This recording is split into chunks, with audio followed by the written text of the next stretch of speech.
So guys आज हम discuss करने वाले हैं types of derivative. Last video में हमने डिस्कस किया था what is the meaning of derivative and what are the feature of derivative contracts. So आज हम डिस्कस करेंगे types of derivative contract. So total 4 types होते हैं डेरिवेटिव कॉन्ट्रैक्ट के, future, forward, option and swap.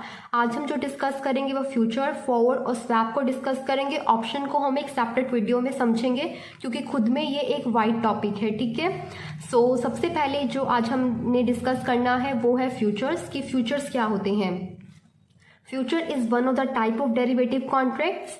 So futures क्या है, जो पहले लिखा है पहले उसका मतलब समझते हैं। Futures are derivative contracts in which two parties make an agreement to buy and sell the asset at a predetermined price on a future date.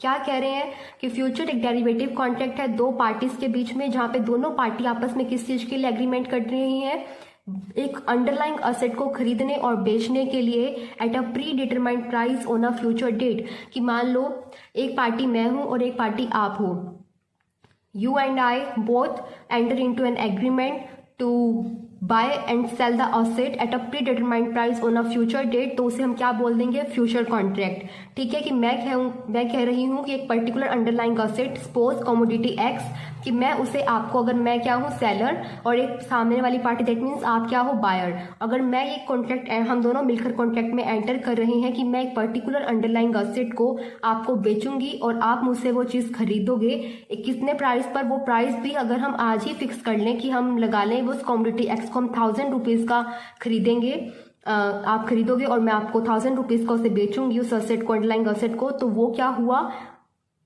Future derivative contract, ठीक है। और किस डेट को करेंगे वो भी हम पहले से ही डिसाइड कर लेते हैं। तो डेट और प्राइस दोनों चीज़ें पहले से ही डिसाइड की जाती हैं, किस डेट पर और कितने प्राइस पर उस अंडरलाइंग असेट का एक्सचेंज किया जाएगा बिटवीन बायर एंड सेलर, तो वो सब पहले से ही डिटरमाइंड होता है। तो उस कॉन्ट्रैक्ट को हम क्या बोलते हैं, फ्यूचर कॉन्ट्रैक्ट। अब फ्यूचर कॉन्ट्रैक्ट में हमारे पास नेक्स्ट जो चीज़ आपको अंडरस्टैंड करनी है वो ये है कि फ्यूचर कॉन्ट्रैक्ट में दो पार्टीज होती हैं, एक होता है बायर और एक होता है राइटर। राइटर क्या है, सेलर। जो डेरिवेटिव कॉन्ट्रैक्ट्स में उसमें सेलर को हमेशा एज अ राइटर एड्रेस किया जाता है, कभी भी सेलर नहीं बोला जाता। आगे हम फॉरवर्ड पढ़ेंगे, ऑप्शन पढ़ेंगे, स्वैप पढ़ेंगे, सब में हमने क्या बोलना है, राइटर। सेलर टर्म का यहाँ पर यूज नहीं किया जाता। बायर को हम लॉन्ग भी बोलते हैं, राइटर को हम शॉर्ट्स भी बोलते हैं। ये बात भी आपको ध्यान में रखना है, buyer is also known as longs and writer is also known as shorts. Writer कौन है यहाँ पर, सेलर, जो अंडरलाइंग असेट को सेल करेगा, और बायर कौन है, जो अंडरलाइंग असेट को परचेज करेगा, ठीक है। तो अब जो आपको एक चीज़ और अंडरस्टैंड करनी है यहाँ पर, थोड़ा अगर हम डिटेल में जाएं तो वो क्या है कि बायर की प्रिडिक्शन जो होती है और जो सेलर की प्रिडिक्शन होती है regarding the future price of underlying asset, वो दोनों हमेशा अलग अलग होती हैं।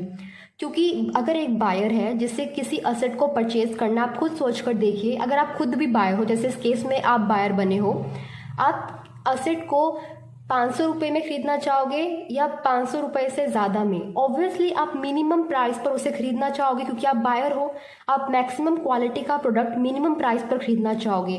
और मैं सेलर हूँ तो मैं क्या चाहूँगी, मैं चाहूँगी कि मेरा प्रोडक्ट मैक्सिमम से मैक्सिमम प्राइस पर बिके, मैं यही चाहूँगी।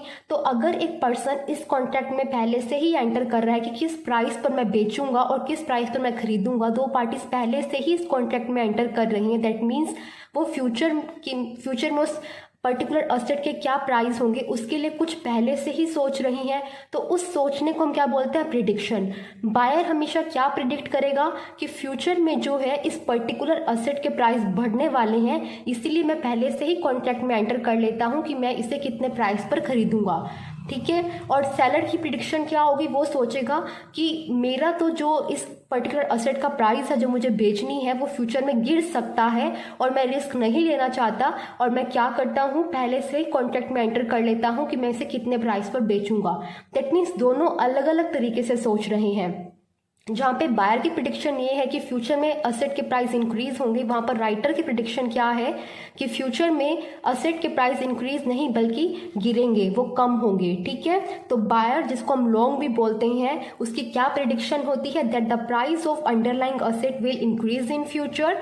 और जो राइटर है, जो शॉर्ट्स जिसे हम बोलते हैं, उसकी क्या प्रिडिक्शन होती है, that the price of the underlying asset would fall in future, ठीक है। तो ये होता है, ये दोनों पार्टीज आपस में कॉन्ट्रैक्ट करती करती हैं कि हम फ्यूचर में एक अंडरलाइंग असेट जो कि कुछ भी हो सकता है, कमोडिटी, करेंसी, स्टॉक, इंडेक्स, उसको खरीदेंगे और बेचेंगे, पर उस किस प्राइस पर और किस डेट पर वो सब पहले से ही डिसाइडेड होगा। तो उस कॉन्ट्रैक्ट को हम क्या बोलते हैं? Future contract. तो ये था फ्यूचर कॉन्ट्रैक्ट। अब इसके कुछ इंपॉर्टेंट फीचर्स हैं जो आपको ध्यान में रखने हैं, तो वो क्या है वो देखिए। फ्यूचर कॉन्ट्रैक्ट के फीचर्स क्या हैं कि futures are the exchange traded products. Exchange traded products that means जब भी बायर और सेलर के बीच में जो कॉन्ट्रैक्ट होगा उसको कि कौन एक्सरसाइज कराएगा, वो एक्सरसाइज होगा through the medium of an exchange. Exchange क्या है? Exchange means BSE NSE, stock exchange का नाम सुना है ना, वही BSE NSE। अगर वो मीडियम है इस ट्रेड के बीच में तो हम बोलेंगे कि एक्सचेंज ट्रेडेड प्रोडक्ट्स हैं। फ्यूचर्स एक्सचेंज ट्रेडेड प्रोडक्ट्स होते हैं, ठीक है।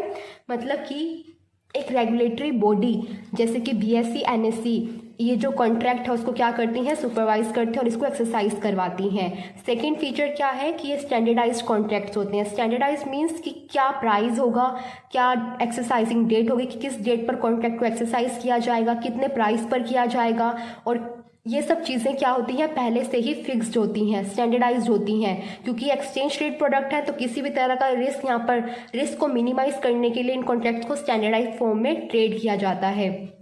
तीसरा है कि both the parties are under an obligation to exercise the contract. That means ये इंपॉर्टेंट पॉइंट है, क्या कह रहे हैं? Both the parties are under an obligation to exercise the contract. Obligation का मतलब होता है एक तरह की मैंडेटरी।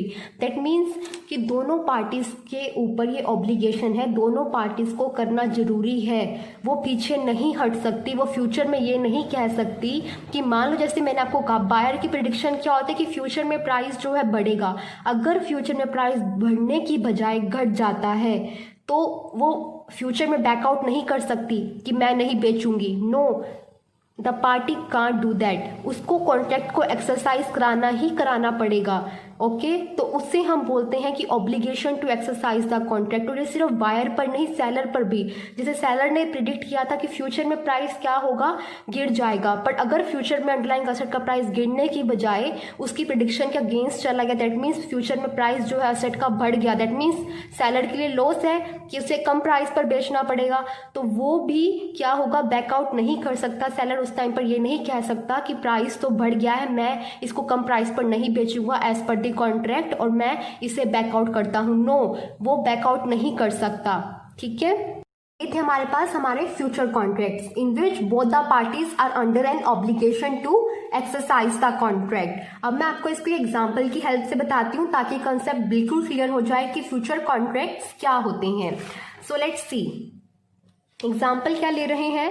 सबसे पहले एग्जाम्पल में मैंने एक चीज एज्यूम की है कि आज की डेट 13 जून 2020 है और मार्केट प्राइस जो है वीट का ₹1000 पर क्विंटल चल रहा है मार्केट में। क्या चीज कि वीट जो है उसका मार्केट प्राइस कितना है? 1000 पर क्विंटल। अब हम दो पार्टीज लेंगे, एक पार्टी है XYZ लिमिटेड और दूसरी पार्टी है वीट लिमिटेड। XYZ लिमिटेड का क्या काम है? वो मैन्युफैक्चर करती है बिस्किट्स और वीट लिमिटेड क्या करती है? वो वीट को मैन्युफैक्चर करती है। बिस्किट्स बनाने के लिए XYZ लिमिटेड को वीट चाहिए। जो वीट लिमिटेड है वो XYZ लिमिटेड का क्या है? Supplier for the wheat. ठीक है कि वीट लिमिटेड इसको क्या करती है? वीट सप्लाई करती है और XYZ लिमिटेड क्या करती है? बिस्किट्स को मैन्युफैक्चर करती है।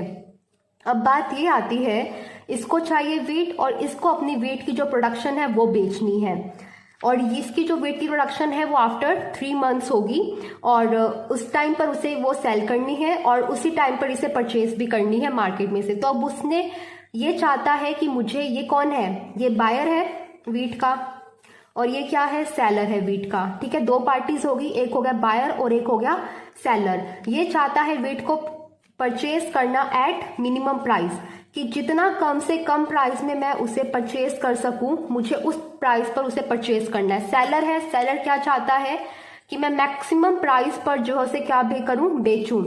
ऑब्वियसली वो ज्यादा से ज्यादा प्रॉफिट अर्न करना चाहता है, वो चाहता है कम से कम कॉस्ट आए।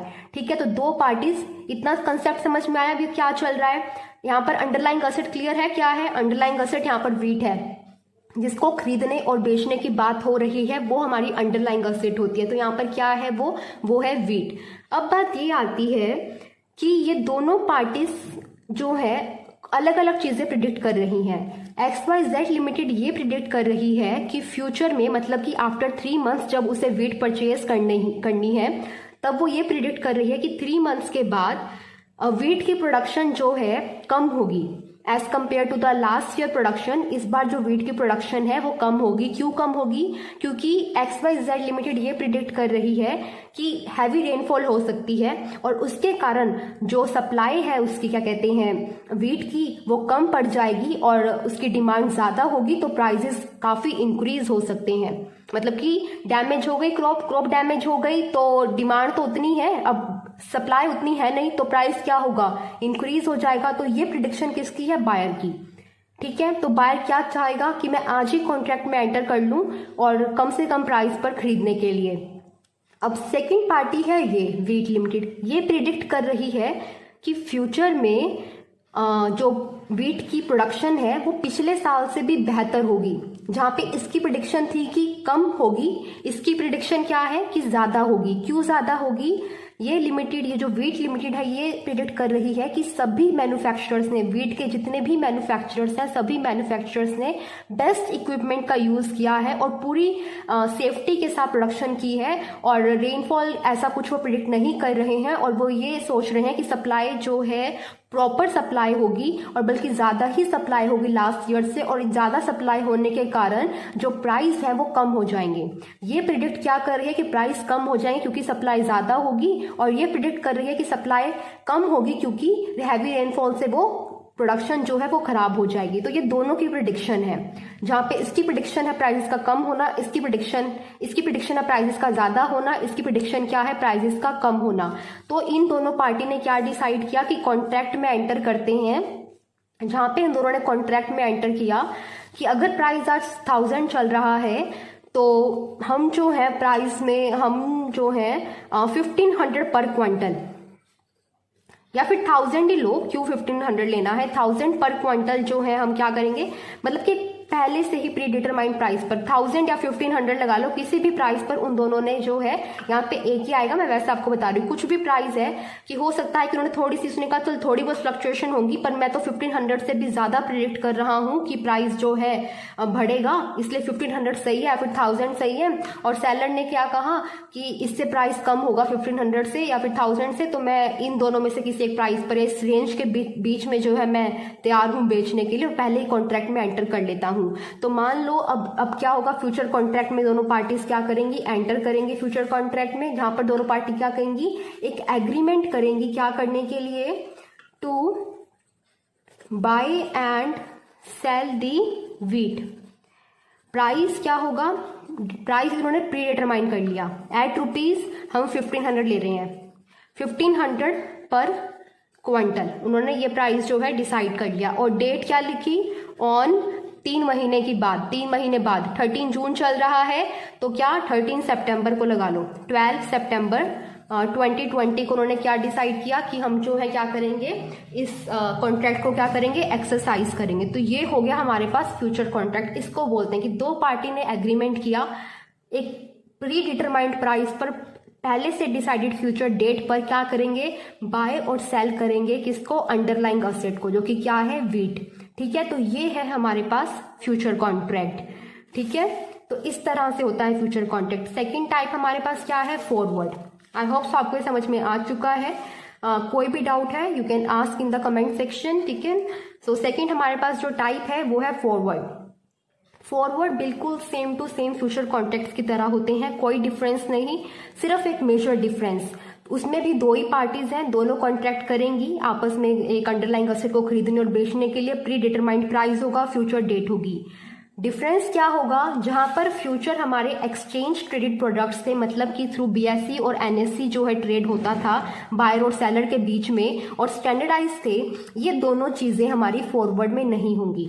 फॉरवर्ड में क्या होगा, फॉरवर्ड कॉन्ट्रैक्ट में होगा ओवर द काउंटर ट्रेड होगा। Over the counter trade means without an exchange, कोई एक्सचेंज नहीं होगा जिसके थ्रू बायर और सेलर के बीच में ट्रेड होगा, बल्कि ओवर द काउंटर मीन्स दोनों पार्टीज खुद में ही कॉन्ट्रैक्ट कर लेंगे without any medium of exchange. और दूसरा नो स्टैंडर्डाइज कॉन्ट्रैक्ट्स, मतलब कि क्या प्राइस होगा, क्या फ्यूचर डेट होगा, वो उन्हें प्री डिटरमाइंड कोई फिक्स नहीं होगा, वो अपनी कन्वीनियंस के अकॉर्डिंग फिक्स करेंगे कि किस डेट को खरीदना है, किस डेट को हमने एक्सरसाइज करना है कॉन्ट्रैक्ट को और कितने प्राइस पर करना है, वो भी चीजें वो दोनों पार्टी आपस में डिसाइड करेंगी।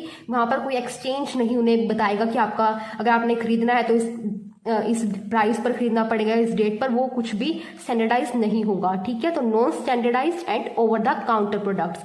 Over the counter means without any medium of stock exchange and directly between the buyer and seller. I hope so आपको पहले दो टाइप्स बिल्कुल क्लियर हो चुके हैं, फ्यूचर एंड फॉरवर्ड। अब हम मूव करेंगे थर्ड टाइप जो कि है स्वैप, क्योंकि ऑप्शन हम एक सेपरेट वीडियो में डिस्कस करेंगे। तो थर्ड टाइप है हमारे पास swap. Let's discuss this.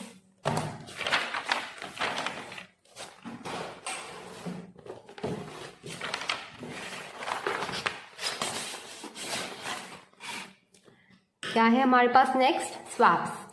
Swaps क्या होते हैं? Swaps refer to the derivative contract where two parties that is the buyer and the seller make an agreement to exchange cash flows for a specified time period at predetermined intervals.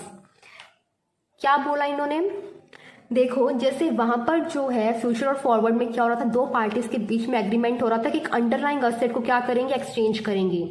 वहां पर underlying asset क्या थी, commodity. यहाँ पर जो underlying asset होती है ना स्वैप्स के केस में, वो होती है हमारे पास करेंसी। दैट मीन्स जो हमारे कैश फ्लोज होते हैं उनको एक्सचेंज किया जाता है दो पार्टीज के बीच में, और कब कब एक्सचेंज किया जाएगा, कितने टाइम इंटरवल के बाद, वो भी इसमें फिक्स होता है। ठीक है, आई होप आपको समझ में आया मैं क्या कहना चाह रही हूँ। और जो मोस्ट कॉमन टाइप है स्वैप का, वो होता है इंटरेस्ट रेट स्वैप। कौन सा होता है most common type of swap? Is the interest rate swap. Interest rate swap में क्या होता है? इंटरेस्ट रेट स्वैप में जो हमारे पास बायर है इंटरेस्ट रेट स्वैप का, वो एक्सचेंज करेगा stream of interest payments for a specified time period. कि जो हमारे पास जो एक जैसे मान लो, मैं आपको कैसे समझाऊं इसको, एक एग्जांपल लेते हैं। सपोज कि दो पार्टीज हैं, एक पार्टी को क्या करना है, फिक्स इंटरेस्ट रेट की पेमेंट करनी है, और दूसरी पार्टी को फ्लोटिंग रेट पर जो है इंटरेस्ट की पेमेंट करनी है। फ्लोटिंग रेट मींस जो चेंज होता रहता है, फिक्स मींस जो फिक्स्ड है इंटायर लोन पीरियड के लिए जो फिक्स्ड रहेगा, और फ्लोटिंग मींस जो इंटायर लोन पीरियड के ड्यूरिंग क्या करेगा, फ्लक्चुएट करेगा, चेंज होता रहेगा। तो अगर वो दोनों पार्टीज आपस में कॉन्ट्रैक्ट करती हैं, स्वैप करती हैं, स्वैप मींस एक्सचेंज करती हैं, कि तू मेरे बदले, कि फिक्स्ड वाली पार्टी जो जिसने फिक्स्ड इंटरेस्ट पर पेमेंट करनी थी, वो पार्टी कहती है कि मैं जो है फ्लक्चुएटिंग रेट पर इंटरेस्ट की पेमेंट करूंगी, और जो फ्लक्चुएटिंग रेट पर जिसने पेमेंट करनी थी वो पार्टी कहती है कि मैं फिक्स इंटरेस्ट रेट पर पेमेंट करूंगी। अगर वो दोनों पार्टी अपनी इंटरेस्ट रेट की पेमेंट्स एक्सचेंज कर लेती हैं तो वो क्या हो जाएगा, एक स्वैप कॉन्ट्रैक्ट हो जाएगा। ठीक है, तो उससे हम क्या बोलते हैं, स्वैप। वही है हमारे पास most common type interest rate swap, जो मैंने आपको अभी बताया। ठीक है, तो ये होता है हमारे पास स्वैप। तो अब हमारे पास फ्यूचर, फॉरवर्ड, स्वैप तीनों क्लियर हो चुके हैं। अब हम ऑप्शन को डिस्कस करेंगे नेक्स्ट वीडियो में। For today it is enough.